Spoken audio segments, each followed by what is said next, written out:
We have all been trained to look at the wrong numbers. Every single Monday morning, entertainment journalism runs the exact same ritual. We look at the weekend box office, we crown the winners, we bury the losers, and we debate whether superhero fatigue or audience apathy finally killed a studio's quarterly earnings. It is a brilliant magic trick, because while the public is busy arguing over ticket sales on social media, the real financial survival of Hollywood happens months, sometimes years, before a single projector ever fires up. Welcome to HD Take. Today, we are pulling back the curtain on the invisible financial architecture of the modern studio system. We aren't looking at ticket sales. We are looking at soft money, runaway production incentives, and how a major blockbuster can completely bomb in theaters and still walk away with a clean profit before opening night. Let's clear up a foundational myth. Movies are no longer greenlit because of script quality, director vision, or even cultural momentum. They are greenlit as logistics and tax arbitrage equations. Imagine you were a CFO at a major studio in Los Angeles. You are staring down a $250 million production budget. If you shoot that movie on a backlot in California, you are looking at brutal labor costs, standard union minimums, and minimal tax credits. So what do? You look at a map. You look at Georgia, the United Kingdom, New South Wales, or Hungary. These governments didn't build massive sound stages out of a sudden love for cinema. They built them because they want foreign capital circulating through their local economies. In exchange, they offer transferable tax credits, often returning 30 to 40% of every eligible dollar spent directly back to the studio as cash or credits that can be sold off to massive corporations. Suddenly, your $250 million budget drops by nearly $100 million before a single actor steps onto the set. The script isn't written for the story is reverse engineered to fit the geographical boundaries of the highest bidder.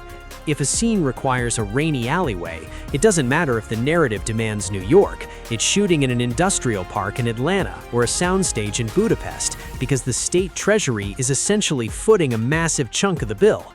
This is where the system turns predatory, because once the studio secures these massive regional subsidies, they have to squeeze every remaining drop of margin out of the production chain. And the easiest place to extract that value is the invisible workforce holding the entire visual effects industry together. When a studio saves $40 million on a tax rebate in Eastern Europe or the UK, they don't pass those savings down to the artists. Instead, they use that financial buffer to start bidding global VFX houses against one another in a race to the bottom. Think about how a standard blockbuster operates today.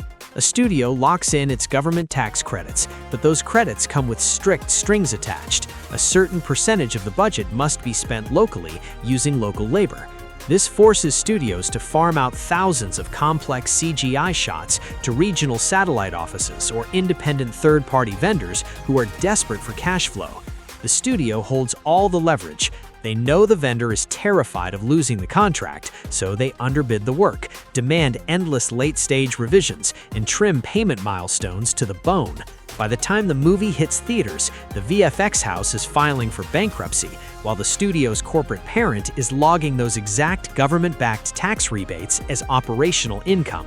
The public thinks a studio lost $100 million on a failed CGI spectacle, but when you factor in the state-level rebates, the pre-sold international distribution rights, and the hedged currency loans, the studio often cleared its downside risk before the marketing campaign even launched. They didn't lose money, they just shifted the cost onto everyone else. This is the reality of modern Hollywood that mainstream media outlets refuse to touch. The blockbuster machine isn't driven by artistic passion or even traditional box office gambling. It is driven by financial engineering, government-backed soft money, and institutional risk-hedging.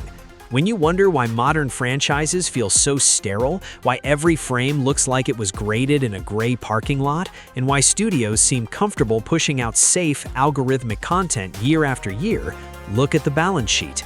When a movie's primary job is to harvest tax incentives and satisfy corporate debt covenants rather than capture cultural imagination, creativity is the first thing that gets cut from the budget. The box office is a smokescreen. The real game is played in the tax codes.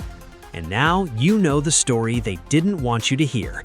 If you want to see behind the glamour, hit subscribe. This is HD Take. See you with the next video.